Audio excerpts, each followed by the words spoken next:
আপনারা কি জানেন গুগল, ফেসবুক, অ্যাপল এবং অ্যামাজনের মতো বড় বড় কোম্পানিগুলোর গবেষণার কাজ কোথায় হয়ে থাকে? আপনি জানলে অবাক হবেন, প্রযুক্তির প্রায় পুরোটাই গবেষণা করে ইসরায়েল। প্রায় 90 লক্ষের চেয়ে সামান্য বেশি জনসংখ্যার এই দেশে অবিশ্বাস্যভাবে 4000-এরও বেশি প্রযুক্তি কোম্পানি রয়েছে। আপনি কম্পিউটারে যে উইন্ডোজ ব্যবহার করেন সেই মাইক্রোসফটের গবেষণা কেন্দ্রও ইসরায়েলে। এখানেই শেষ নয়, বর্তমানে ফ্রিল্যান্সিংয়ের জন্য বিখ্যাত একটি ওয়েবসাইট ফাইবার, সেটিও ইসরায়েলের তৈরি। অর্থাৎ ডিজিটাল দুনিয়ায় আপনি যা যা ব্যবহার করছেন সবই ইসরায়েলের পণ্য। আপনি কি করছেন, কি পড়ছেন, কি লিখছেন, সবই প্রত্যক্ষ বা পরোক্ষভাবে ইসরায়েলের সাথে সম্পৃক্ত। বিশ্বে টাকা লেনদেনের জনপ্রিয় মাধ্যম পেপাল, এটিরও গবেষণা কেন্দ্র ইসরায়েলে। মধ্যপ্রাচ্যের এই দেশটি কিভাবে যুদ্ধবিগ্রহকে পাশ কাটিয়ে এত শক্তিশালী হয়ে উঠেছে, কিভাবে বা তারা প্রযুক্তি বিশ্বকে নিজের হাতের মুঠোয় নিয়ে এসেছে, আসলে ইসরায়েল কিভাবে আমাদেরকে নিয়ন্ত্রণ করে, সেটি আলোচনা করব জিকে 555-এর আজকের ভিডিওতে। তাই পুরো ভিডিওতে আমাদের সাথেই থাকুন। বিশ্ব মানচিত্রে জোর করে অবস্থান করে নেওয়া ইসরায়েল বিশ্বের সবচেয়ে বিতর্কিত একটি রাষ্ট্র। ইসরায়েলের প্রসঙ্গ চলে আসলেই যুদ্ধবিগ্রহ, ধর্মীয় কিংবা রাজনৈতিক সহিংসতার কথা সবার আগেই চলে আসে। যেহেতু ইসরায়েলে 4000-এরও বেশি টেক কোম্পানির গবেষণা কেন্দ্র রয়েছে, এর মধ্যে বিশ্বের প্রথম সারির কোম্পানিগুলো হচ্ছে Apple, Amazon, Intel, Yahoo, Google ইত্যাদি। বিশ্বের সবচেয়ে প্রধান 500টি টেক জায়েন্টের 80টিরই গবেষণা কেন্দ্র এবং নব্য প্রযুক্তি বিষয়ক কেন্দ্র রয়েছে ইসরায়েলে। এমনকি ইউএসবি ফ্ল্যাশ ড্রাইভ, স্মার্টফোনের ডুয়েল লেন্স টেকনোলজির ব্যবহার, ভিওআইপি কলিং, অ্যাপল ডিভাইসের face ID, Thunderbolt USB technology সহ ইন্টেলের বেশ কিছু প্রসেসরের সিরিজ থেকে শুরু করে বিশ্বের প্রথম ইনস্ট্যান্ট মেসেজিং সার্ভিস আইসিকিউ, বর্তমান সময়ের ভাইবার, ম্যালওয়্যার অ্যাটাক থেকে বাঁচতে নেটওয়ার্ক ফায়ারওয়েল, মেডিকেল সেক্টরে এন্ডোস্কোপির জন্য বিশ্বের সবচেয়ে ছোট ক্যামেরা, কৃষিতে ডিপ ইরিগেশন সিস্টেম, হাইব্রিড শসার বীজ, মিলিটারি সেক্টরে উজি, ডিজার্ট ইগলের মতো আর্মসের পাশাপাশি আয়রন ডোমের মতো অগণিত টেকনোলজির উদ্ভাবন হয়েছে ইসরায়েলে। এসব টেকনোলজি ইসরায়েলকে করে তুলেছে বিশ্বের অন্যতম শক্তিশালী রাষ্ট্রগুলোর মধ্যে একটি। আসলে টেক স্টার্টআপের দিক থেকে যুক্তরাষ্ট্রের সিলিকন ভ্যালির ঠিক পরেই রয়েছে ইসরায়েলের রাজধানী তেল আবিবের নাম। এমনকি যুক্তরাষ্ট্রে অবস্থিত টেক কোম্পানিগুলো শেয়ারের জন্য তৈরি ন্যাসডাক স্টক এক্সচেঞ্জের তালিকায় ইসরায়েল রয়েছে 3 নম্বরে। শুধুমাত্র চীন আর যুক্তরাষ্ট্র রয়েছে ইসরায়েলের উপরে। ফ্রান্স, ইতালি, স্পেন এবং জার্মানির সম্মিলিত প্রযুক্তি কোম্পানির তালিকাও রয়েছে ইসরায়েলের পেছনে। ঠিক এই মুহূর্তে পরবর্তী মডেলের আইফোনের হার্ডওয়্যারের বেশিরভাগই তৈরি করা হচ্ছে ইসরায়েলে।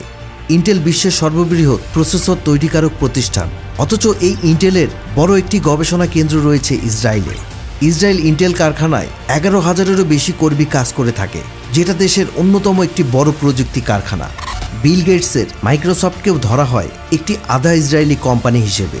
অর্থাৎ আপনার কম্পিউটারে চালিত উইন্ডোজ সফটওয়্যারটি ডেভেলপ করতেও ইসরায়েলি কোনো প্রযুক্তিবিদের অবদান রয়েছে। চীন হয়তো উৎপাদনের দিক থেকে এগিয়ে থাকতে পারে, কিন্তু নতুন প্রযুক্তি, গবেষণা আর তা বাস্তবে তৈরি করার দিক থেকে ইসরায়েল রয়েছে সবার উপরে।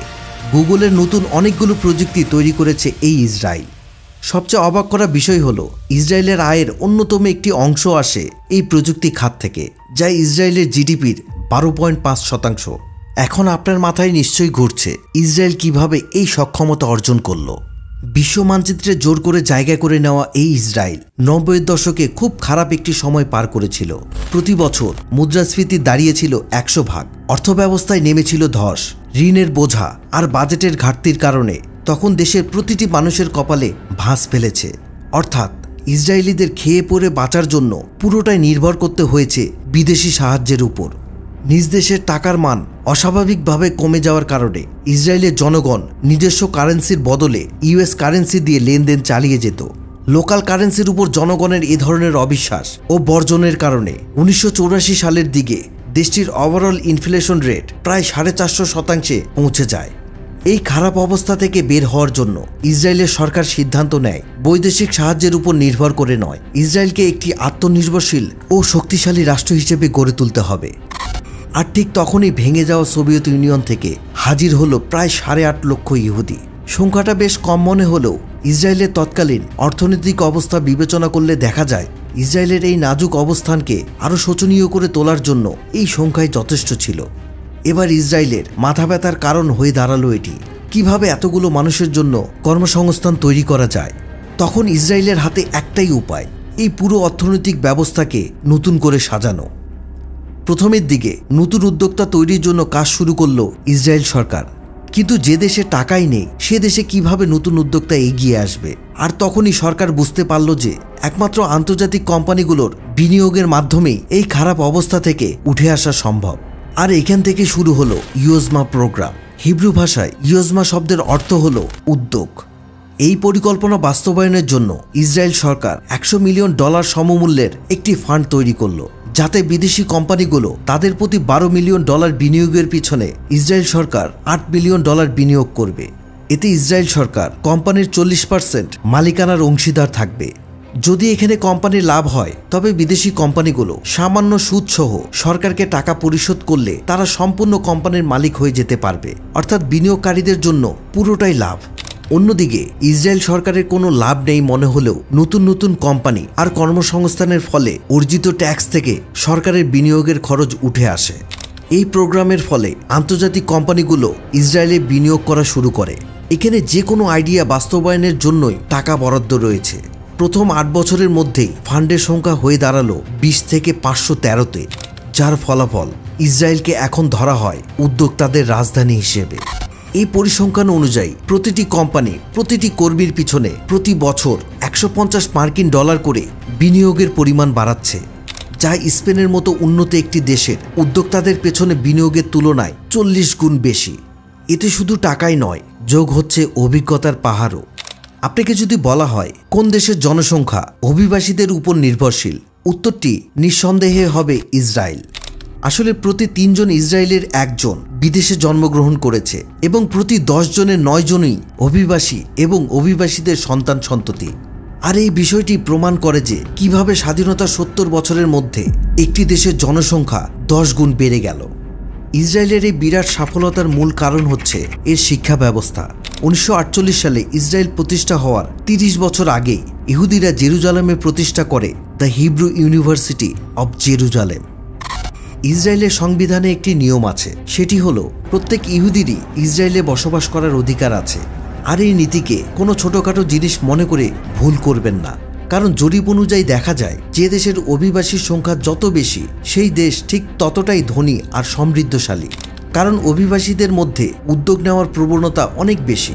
তাছাড়া বিশ্বের বিভিন্ন প্রান্তে ভিন্ন ভিন্ন সংস্কৃতিতে বেড়ে ওঠা এই ইহুদিদের সম্মেলন নতুন নতুন আইডিয়া বের করতে গুরুত্বপূর্ণ ভূমিকা পালন করে।